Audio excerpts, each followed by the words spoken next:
A face-off over the next leader of the World Intellectual Property Organization, or WIPO, has gotten much attention. China has accused the United States of threatening retaliation against countries that back China's candidate, while American officials have criticized China for intellectual property theft. So what's at stake for the organization and the two countries and the world at large of this election, and how can fair play be guaranteed in the process? I'm joined from New York by Martin Schwimmer, partner of Leason Ellis in Beijing, via phone by Lin Bonan, managing partner of Zhongzi Law Office, and via the phone by Victor Gao Zhikai, vice president of the Center for China and Globalization. Gentlemen, welcome to The Point. First of all, I want to go to Mr. Schwimmer. Now, China has nominated Wang Bingying, who has been working at WIPO for nearly 30 years. Now, Wang joined WIPO in 1992, and she has been Deputy Director General in charge of brands and design sector since 2009. The 5 other candidates come from Colombia, Ghana, Kazakhstan, Peru, and Singapore. Now, the U.S. doesn't have a candidate, but U.S. Ambassador to the United Nations in Geneva said, we want a candidate who comes from a country with a history of protecting IP, and China does not have that history. Mr. Schwimmer, what is your view of his argument? Well, I'm pretty disappointed and I'm pretty frustrated by what's going on. I think maybe we should give some background about why we should care. I should note that this is the first time I've had an emotional reaction to WIPO in 30 years of practice. It has been pretty boring all of this time, which is what you want, I think, in a functioning non-governmental organization. They administer the systems, WIPO does, in which anyone can apply for patents or trademarks in lots of different countries at once in their home language. They make obtaining patents and trademarks cheaper and quicker for small businesses, and that is very important. In the previous segment, you spoke about China's historic lifting of people out of poverty. We have to keep our eyes, that is the target, and we lift people out of poverty when we have growth. And we need technology protection, and we need competition to have that kind of growth that lifts people out of poverty. And when we have this spat where we say that someone should not be head of an organization because of which country they come from, and when there are allegations that countries are thieves and therefore their nationals are thieves, and when the United States threatens to withdraw from treaties, that is not the way to go. The countries have reasonable concerns about intellectual property protection, but threatening is not the way to do it. So I'm very disappointed by the rhetoric that's going on with regards to this election. In late February, Chen Xu, China's ambassador to the United Nations in Geneva, criticized the U.S. for turning the WIPO election into a political game and for doing all they can to exert pressure by stressing anyone but Chinese. So, Mr. Schwimmer, let me go back to you. Why do you think some U.S. or the U.S. administration is so opposed to a Chinese candidacy?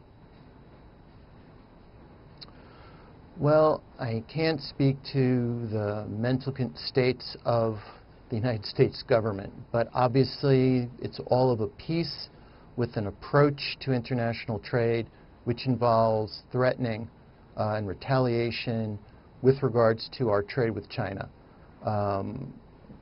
We're like a married couple. The United States and China need each other, and we have reasonable concerns over intellectual property protection.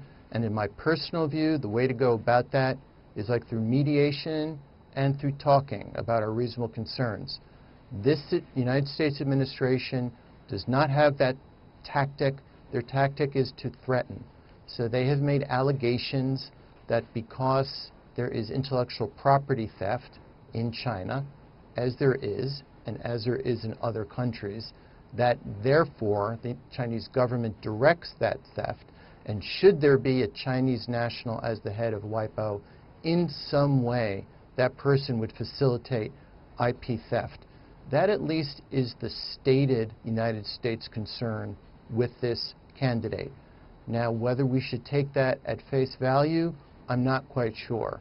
I believe it's more rhetoric, and maybe we shouldn't amplify these charges because on their face, they're somewhat illogical. I'll note that the Chinese candidate has, as you observed, worked for WIPO for 30 years. There are expressed concerns that we should put out as introductory information. WIPO contains a database of many patents trade secret information, and there are understandable worries that someone could hack and obtain this trade secret information. To extend that to that if there's a Chinese national as the head of WIPO that somehow is delivering this database to China is illogical for several reasons, and it would also ruin WIPO. So one wonders, would this person who has worked for WIPO for 30 years really aid and abet the destruction of the institution that she's worked for 30 years? So I can't give facial credence to the allegation. All right. Talking about China's record with WIPO, with filing of patents and IP, IP protections. In 2019, China filed 61,000 patent applications through the Patent Cooperation Treaty, or PCT, registering a year-on-year growth of 10%. And China has become the second biggest filer of international patent applications via the PCT. So, Mr. Lin, let me go to you. What does that number say about China's innovation and competition record, if we're talking about such a record? Okay.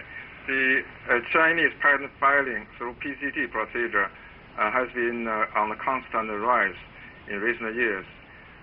Frankly speaking, the volume of patent filing may not necessarily be translated into quality. These are not the same thing, but as I can see it, the quality of the Chinese patent inventions and patent drafting has been improving very fast. And I can assure you that there has been a high percentage of Chinese high-quality patent filing through PCT, and these are positive for the whole country and for the whole world. What would you say, more concretely, are the benefits, the advantages for the whole world if a Chinese is put at the helm of the WIPO, or for the organization? Could you be a bit more elaborate, Mr. Lin? Okay. In fact, China has been well represented in organizations like WIPO because every country is represented. So a Chinese leading person, Director General, will contribute to the whole international society, the Chinese wisdom, not only to bring the Chinese knowledge, because the Chinese knowledge has already been represented here in WIPO. What do you say, what do you mean by Chinese wisdom then, Mr. Lin? And also try to be short. But I think this is a question that many people would be asking, right? What is different about the Chinese wisdom than, let's say, the American or the Australian wisdom or any other wisdom? I think China has a long history of making mediation and making a harmonization of listening to the different perspective and different viewpoints. Mm-hmm. Chinese are patient, and I think this and the Chinese has never proposed to make China first. So all these count for a contribution to the international community. I see. Let me go to Victor Gao before it is too late. Now, why is the U.S. surrendering the global IP system to China? This was an article from National Review, and it says that you are kidding yourself if you think China will not take full advantage of having control over the organization that stores the global IP system. The title somehow suggests that the U.S. should be in control of the global IP system. Victor. No, I think the United States is using the wrong tactic. I think WIPO is an international organization. It has its own rules, and the election of its Director General should follow the normal rule. If the United States has a candidate or wants to support a better candidate, the United States has the full freedom to do that. But for the United States to jump out and try to force other states to oppose another candidate, that's against the rules, against the norms, and that's totally unacceptable in an international organization. Further, I would say China is rapidly developing, and China now produces more RPR rights than any other country, already ahead of the United States. And China is the only country in the world which actually has an RPR court. So there are changes in China, and there are good lessons that China have accumulated which can be shared with other countries. And I think in the coming 10 years or so, the overall size of the Chinese economy may be the largest in the world. And in this process, I think, for China to become a champion of RPR protection is absolutely the most important thing. And therefore, I think for a Chinese national to be the head of WRPO has many advantages. So the United States really need to be more realistic about the election of the head of an international organization like WIPO.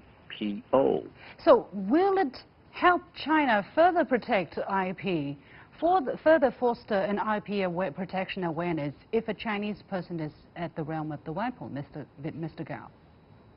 Well, I hope this Chinese national will be successfully elected as the head of the WIPO, and hopefully WIPO will continue to play a very important role in the world in terms of enhancing the awareness of the importance of RP protection, for example, and also be a rallying point for the world to defend and protect RP rights. This is a mega trend, and I hope WIPO will play a much more important role in the future with this Chinese national as the head. And hopefully the United States will work with China rather than oppose China in terms of RPR rights protection. Let's hope that the process will be fair. Of course, it is the WIPO organization that will decide, and whatever the result, people will just have to accept. And we hope that the process is done in a fair and balanced manner and strictly according to the rules. We have to leave it there. Many thanks to Martin Schwimmer joining us from New York. Many thanks to Lin Bonan and Gao Zhikai joining us on the phone.